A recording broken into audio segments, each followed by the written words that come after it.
Alors, je vais commencer par une histoire pour les enfants, mais aussi pour les adultes. Donc, c'est le vol du colibri d'après une légende amérindienne. Écoutez l'histoire de la grande forêt qui s'est embrasée. Un terrible feu faisait rage. La terreur s'était emparée de tous les animaux qui s'enfuyaient comme ils le pouvaient.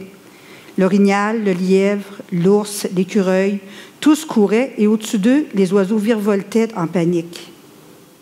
Ils se sont tous ramassés à l'orée de la forêt pour attendre la suite des choses. Tous, sauf un. Seul Kiriki, le petit colibri, était resté dans la forêt. Quand le feu s'est approché de lui, il s'est envolé immédiatement vers le ruisseau pour puiser une goutte d'eau avec son minuscule bec. Kiriki fonça ensuite sur le feu et largua la goutte. Puis, il retourna au ruisseau et rapporta une autre goutte pour la larguer sur le feu, comme ça, aller-retour, aller-retour, aller-retour.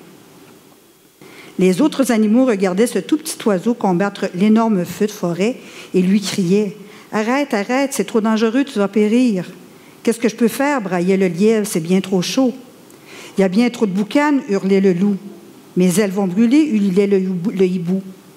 Pourtant, le petit colibri persistait. Aller-retour, sans relâche, du ruisseau au feu, il larguait ses gouttelettes sur le brasier géant. À un moment donné, le gros ours dit à Kiriki « Veux-tu bien me dire ce que tu fais là? » Du haut des airs, le petit colibri regarda tous les animaux entassés dans le même coin et leur dit « Je fais ce que je peux. » Alors, cette histoire-là, du vol du colibri, a été à l'origine d'une autre histoire qui est celle du vol du colibri coopérative de solidarité.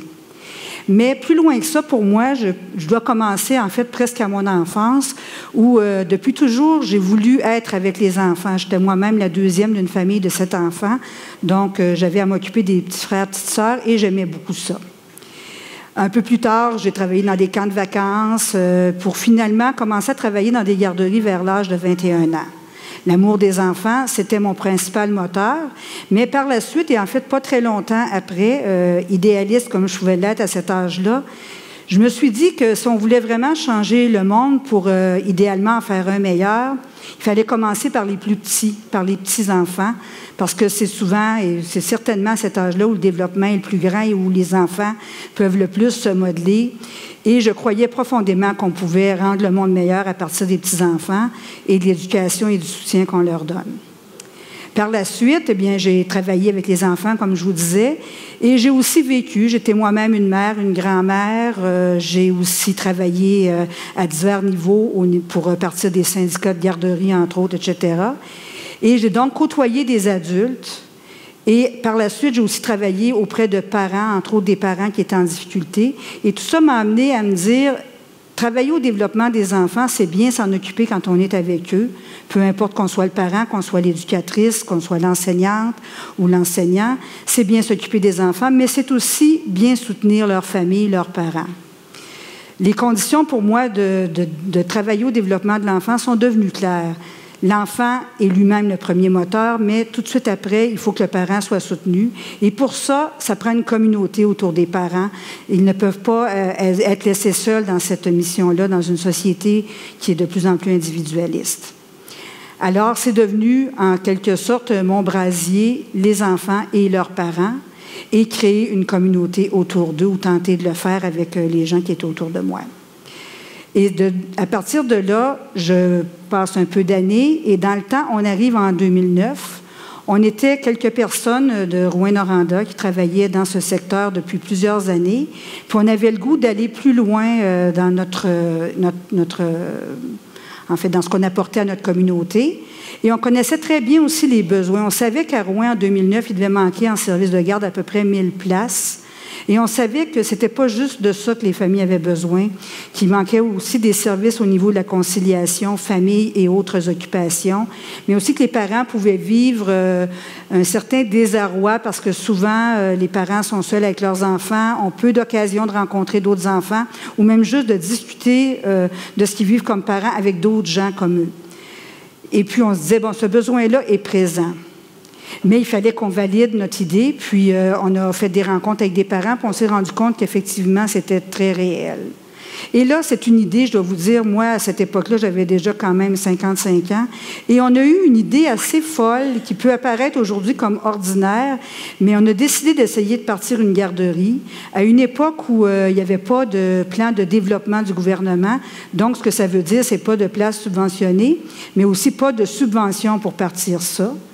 Ça veut dire aussi pas de locaux, on partait de rien, on n'avait aucune entité juridique non plus. Puis on savait juste qu'il y avait un besoin. Et on se disait aussi, entre les gens autour de nous, disaient les jeunes sont beaucoup plus individualistes maintenant, il n'y a pas d'appétit pour pouvoir partir quelque chose collectivement. Bien, on ne l'a pas cru, puis on a décidé d'y aller quand même. On s'est retrouvés en 2009 à l'été avec une centaine de parents à une réunion spéciale convoquée en pleine période de la construction, alors qu'on sait que c'est pas si facile que ça de rejoindre les gens. Et on a vu qu'il y avait vraiment une volonté, qu'il y avait des gens qui étaient prêts à mettre les mains à la pâte. Et là, ça a démarré. On a réussi à trouver un propriétaire qui a voulu nous louer des locaux, puis qui a même accepté de les aménager à ses frais pour nous les louer plus tard. On a des parents qui se sont impliqués, qui sont venus nous aider à trouver des équipements, du matériel et des futures éducatrices aussi. C'est assez incroyable tout le travail qui s'est fait bénévole, des dons aussi. Je vous dirais qu'à Rouyn-Noranda, des compagnies privées, des compagnies, des entreprises d'économie sociale, dans le communautaire, dans le secteur public, un paquet de monde se sont impliqués pour se doter d'une garderie. Il a fallu aussi faire les demandes de permis parce que bien que la garderie ne soit pas financée, elle devait être régie par les mêmes règles que ceux qui sont financés en réalité, donc la qualité des locaux, le personnel formé et tout le reste. Et ça aussi, on y est arrivé. Et finalement, quelques mois plus tard, on a eu notre permis. On avait déjà 75 enfants d'inscrits et on ouvrait le vol du Colibri avec une mission élargie parce qu'il ne faut jamais perdre de vue qu'on ne voulait pas seulement offrir un service de garde, mais offrir un ensemble de choses qui soutiennent les parents pour leur permettre d'être plus en forme quand leurs enfants arrivent le soir, puis ainsi pouvoir donner le meilleur d'eux-mêmes à leurs enfants, et toujours dans la logique où à part l'enfant lui-même, c'est sa famille qui est le plus proche et la communauté qui l'entoure. Parce qu'on dit, n'est-ce pas, je parlais tantôt d'Amérindiens, mais les Africains, eux, disent que ça prend un village pour un enfant et on y croyait profondément. Donc, le vol du Colibri en 2010 ouvre ses portes, accueille déjà beaucoup d'enfants, offre d'autres services et il se développe sous forme de coopérative. On a choisi de ne pas aller dans le volet des garderies commerciales, même si c'était la seule voie qui semblait possible en dehors des centres de la petite enfance ou des garderies financées. Bien, nous, on a dit, OK, dans la loi, il existe une autre façon de le faire, c'est une garderie commerciale, mais nous, on ne veut pas de ce modèle-là. On a pris la voie, mais on a créé quelque chose de complètement différent qui, probablement, était assez unique au Québec. Donc, c'est devenu une coopérative de solidarité. Pourquoi une coopérative? Parce qu'on croyait profondément qu'il fallait que l'organisme qui s'occuperait des enfants, donc la communauté qu'on créerait autour des enfants, soit fortement démocratique. Et la loi des coopératives nous permettait d'aller très loin dans les pouvoirs qu'on peut donner à une assemblée générale de membres, notamment sur le projet éducatif, sur les orientations, mais aussi sur les tarifs que les parents auraient à payer. Et on voulait aussi que les parents aient le pouvoir majoritaire dans notre assemblée, parce qu'on pense qu'évidemment, comme je l'ai dit précédemment, les parents sont les premiers responsables de leur enfant, donc doivent pouvoir dire leur mot au premier chapitre. Et on a aussi choisi de faire une coopérative où les employés seraient membres, parce que pour nous, les employés, les parents, c'est des partenaires du développement des enfants et des membres de soutien aussi qui, eux, apportent beaucoup, beaucoup à la coopérative, soit parce qu'ils croient dans sa mission, soit parce qu'éventuellement, ils voudront avoir une place auprès de nous. On a aussi choisi un statut à but non lucratif parce qu'on pensait que l'argent qui éventuellement resterait dans les coffres de la coopérative devrait être réinvesti en autant de gouttes d'eau pour contribuer aux autres enfants qui viendraient à la coopérative puis aux autres familles. Alors ça a été vraiment le premier bout. Et pas longtemps après ça, 1 an et demi après, on a dû déménager de locaux, on s'est installé ailleurs. Et encore une fois, c'est toute la communauté de Rouyn qui a mis la main à la pâte en plein hiver entre 2011 et 2012. Toute la garderie est déménagée dans ces nouveaux locaux et on n'a même pas eu à investir un sou. Tout s'est fait bénévolement ou par des dons de divers organismes. On a ouvert la deuxième garderie, la garderie à 80 places. Et puis là, la semaine prochaine, on va ouvrir maintenant une autre garderie à 75 places. Mais j'insiste sur le fait que ce n'est pas que la garderie qui accueille les enfants. Il y a un ensemble de services, puis une approche aux parents pour vraiment toujours être une communauté autour des enfants avec plein de partenaires. Ça, c'est les volets qui sont la vie collective autour des enfants. J'aimerais maintenant vous parler de ce qu'on essaie de faire avec les enfants. Le vol du colibri, c'est des valeurs. C'est des valeurs qu'on tente de transmettre à travers un projet éducatif qui est voté par l'Assemblée générale, par la majorité de parents, puis qui est bonifié au fil des années. Dans ce projet-là, on pense aussi, toujours dans la même vision du début, que si on veut changer le monde, il y a des habitudes ou des attitudes que les enfants peuvent apprendre très jeunes et qui vont rester profondément ancrées dans eux si on leur montre jeunes. Donc, notamment, toute la question de l'accueil de la diversité des personnes. Puis je pense qu'aujourd'hui, on est tout à même de réaliser que ça devient un défi très, très important pour la suite du monde. Notre hypothèse, c'est que si les enfants, à partir de bébés et tout jeunes, apprennent à vivre avec des personnes qui ont des limitations physiques, qui ont des limitations intellectuelles, des personnes qui sont immigrantes ou encore des personnes des Premières Nations, pour parler des gens qu'on peut rencontrer à Rouen, ça devient dans leur cœur quelque chose de normal, une différence qu'ils ne voient plus, et ça risque de contribuer à un monde un peu plus ouvert. Dans ce sens-là, on accueille au vol du colibri des adultes handicapés intellectuels et physiques comme employés, comme stagiaires depuis les tout débuts. On accueille aussi des enfants issus d'immigration, des enfants qui vivent eux-mêmes avec des limitations, puis des enfants qui sont issus des communautés CRI. Je vais vous donner une petite anecdote qui, pour moi, en tout cas, je trouve très, très attendrissante au niveau des enfants. On a à la garderie un enfant qui est assez fortement handicapé. Quand il était assez jeune, parfois, il était couché dans le local, puis il était fatigué, il pleurait beaucoup. Ses amis dans son groupe avaient 18 mois, à peu près 18 à 20 mois, et ils avaient vu l'éducatrice faire. Alors, quand le petit bonhomme se mettait à pleurer, il se promenait autour, puis il allait lui flatter le ventre pour le consoler. 18 mois. Aujourd'hui, ces enfants-là, les mêmes enfants qui sont avec lui depuis 4 ans, ils vont l'aider à aller à la toilette, ils vont l'aider à marcher, mais pour eux, cet ami-là, c'est un ami comme un autre, avec des différences tout à fait acceptables. C'est la même chose, on a des petits-enfants qui sont pas tous blancs à la garderie, heureusement, et on a un thème avec les enfants à l'automne qui est justement, pour le mois des enfants, on parle des enfants du monde, et à un moment donné, il y a une éducatrice qui amène des photos d'enfants qui viennent d'Afrique, puis elle demande aux enfants, est-ce que vous en connaissez? Bien, il y a un petit ami qui est de couleur noire, qui est avec eux depuis des années, puis les enfants, ils disent, ben non, on n'en connaît pas. Pour eux, c'est devenu normal et c'est ce qu'on vise à ce niveau-là dans notre projet éducatif.